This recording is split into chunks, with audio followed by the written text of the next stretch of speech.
Hello, are you ready? You're ready? Okay, welcome to this press conference. As you can see here, I have with me here my deputy, Honorable Murathe Karua of NAC Kenya. Then we have Mr. David Murathe, who is the deputy leader of the Jubilee Party. Here I've got Honorable Jeremiah Kioni, who is the Secretary General of Jubilee Party. And then Mr. Robert Mbui is the deputy minority leader in Parliament and also representing the Wiper Democratic Movement.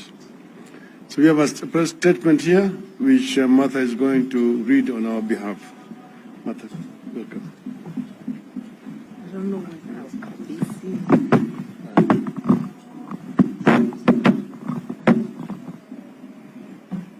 We have a few pronouncements to make regarding our planned 7th of December meeting at the Kamukunji grounds and other matters of national interest.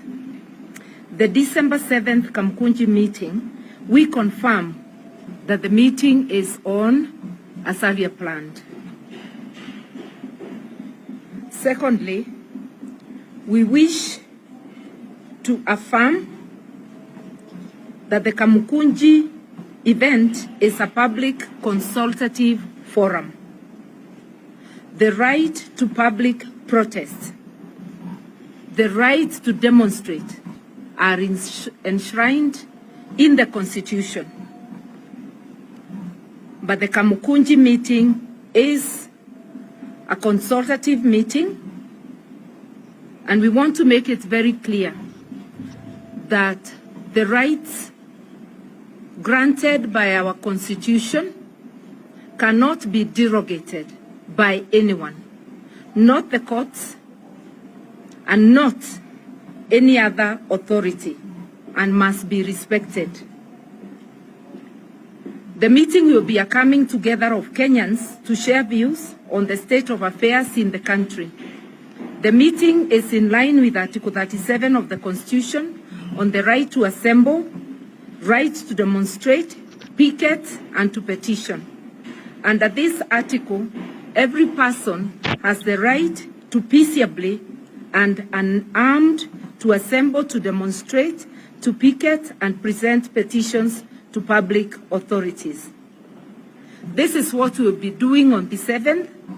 We will be assembling as granted by the Constitution, peacefully, in an orderly manner, and we have appealed to those attending our meeting to be orderly and peaceful. We are dismayed that those in authority are trying to paint a horror movie.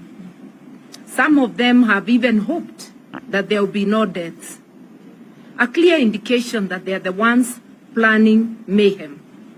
We have just come from campaigns that were so peaceful, there were no serious ugly incidents throughout the country. Where on earth would they get the idea that a public meeting will be unruly? We want to warn anybody bent on trying to disorganize and create mayhem at our meeting to be warned. And for those in charge of the security agencies to do their duty to ensure that they keep peace at our meeting as provided by the Constitution and the law. Our public consultations will be about the 4 IEBC commissioners who have been subjected to gross injustices and forced to resign. The consultations are also about other pressing national issues. On the IEBC, we note it is being cannibalized, the consequences of which shall be grim. We are gathering to discuss this state of affairs and to remind those in authority that all legislation relating to elections in this country is normally negotiated. The law they are trying to amend was negotiated in 2017. Similarly, all laws relating to elections and to IEBC must be negotiated, and we shall not tolerate skewed legislation, partisan legislation, trying to introduce a William Ruto Electoral Commission, not even a Kenya Kwanza, a William Ruto Electoral Commission. The Electoral Commission must be for all Kenyans, not to serve an individual or a faction. An area of grim concern to us, which we intend to deliberate on, is the cannibalization and politicization of the public service, the skewed appointments which we have noticed, and we regard the public service as the foundation of our nation. Nations begin to fail when the civil service fails. We are concerned that the fairly functional public service of Kenya, and which our nation has struggled to build over the years, is being turned upside down by the UDA regime. Civil servants who have painstakingly built careers in public service have been overlooked and bypassed by the Ruto regime, and now being made to answer to failed politicians, crooked businessmen, and mercenary activists who have no experience whatsoever in the functioning of civil service and of government. That is what has happened with the appointments, partly of cabinet and of principal secretaries. As if the appointments of failed politicians, crooked businessmen, and mercenary activists to run ministries is not bad enough, the appointments have been extremely skewed against other regions. We are seeing a massive return of nepotism, tribalism, and favoritism in the public service. These have long demoralized so many officers who have then become mere hostages to a system they believe does not appreciate them. The regime change in 2002 and subsequent regimes strived to professionalize the public service and by and large allowed career civil servants to be in charge. Now, Ruto has turned that upside down. The result is going to be a host of frustrated officers who stay on just to secure pension and who turn to other ways to supplement income. We have always, as a nation, given our civil servants the assurance that if they work hard, maintain a clean record, exercise discipline, nothing will stand between them and rising to the top. Ruto has betrayed them. When a failed politician or mercenary or party activist is suddenly imposed on senior civil servants, like directors and senior assistant secretaries who are looking forward to advancing their careers in public service, we cannot expect such officers to continue being committed to their jobs and to give our nation their all. We want our public service to attract and retain men and women of quality. Public service must have the pace of Kenya. It can't be 2 or 10. Dare for fast relief from period pain? Take Ciprodon, the fizz work. Communities. It must reflect the face of Kenya, which is 47 communities.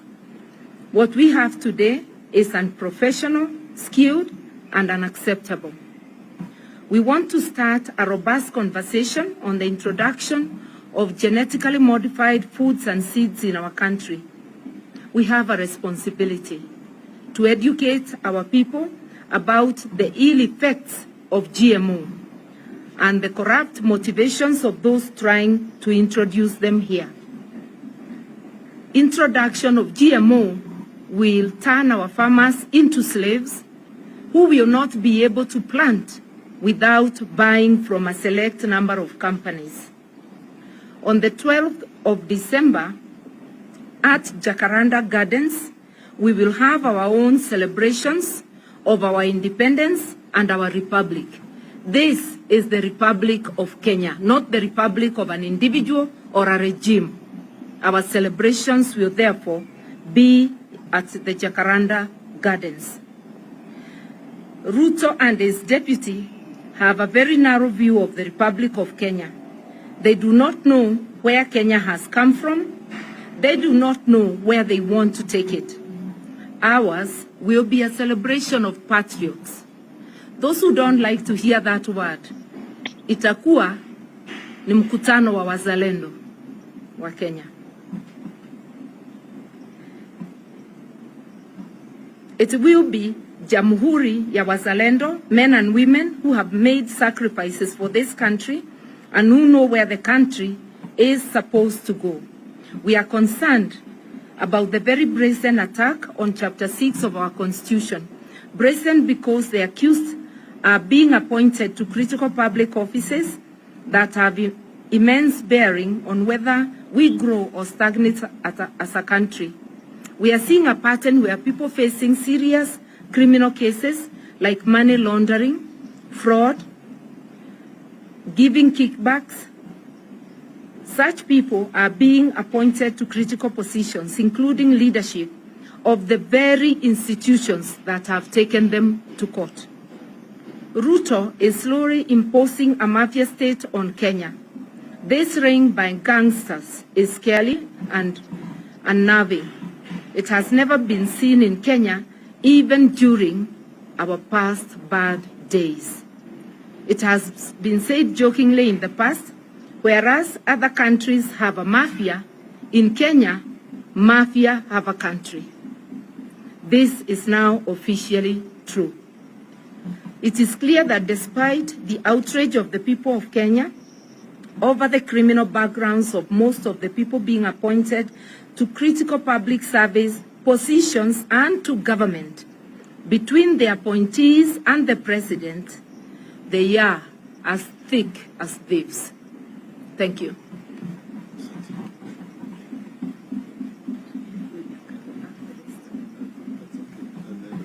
End of the that's end of the statements.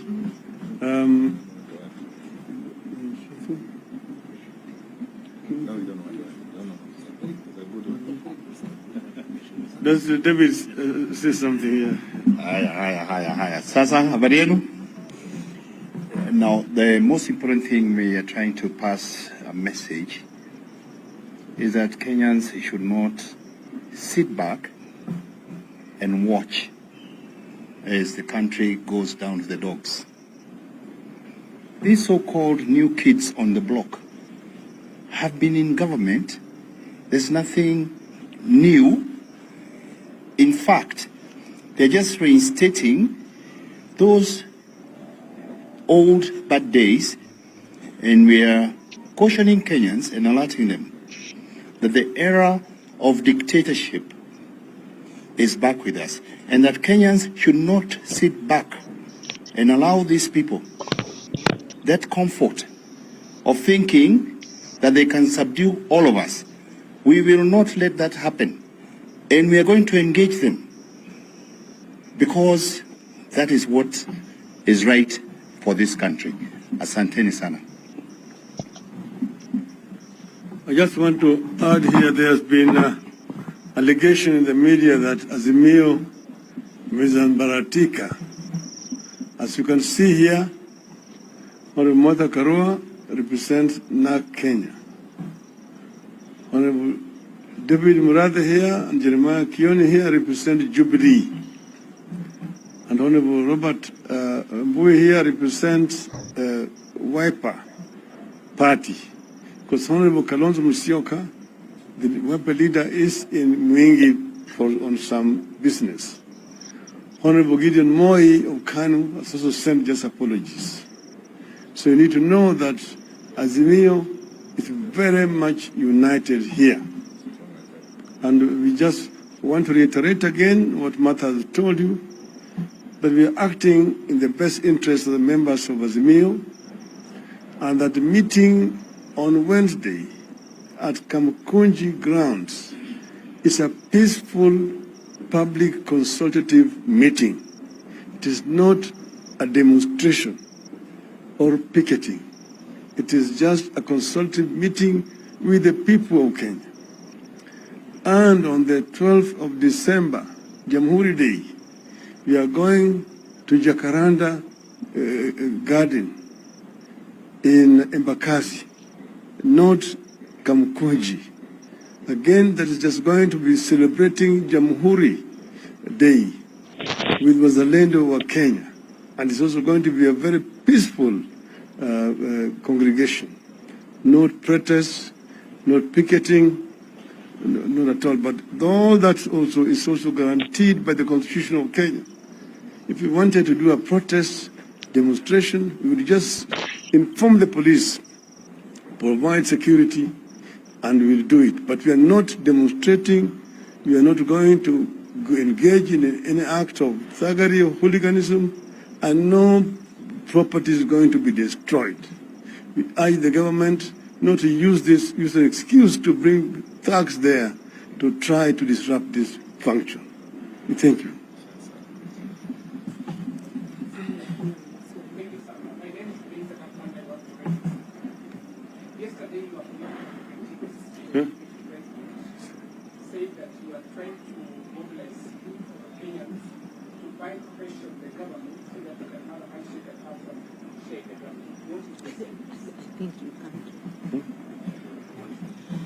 You surely do not expect our leader to be responding to everybody who says something unfounded.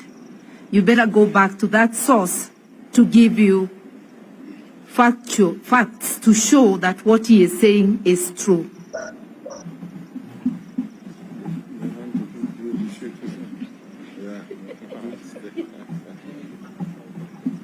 Yeah.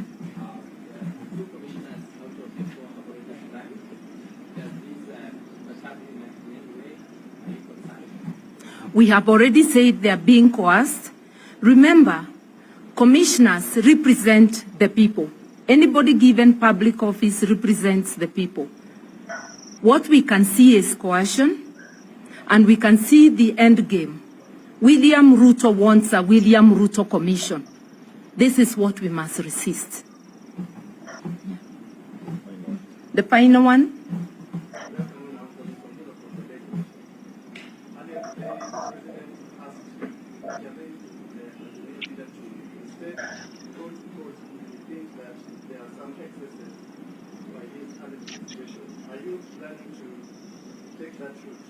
Since when did competition become the senior advisor or a cheerleader?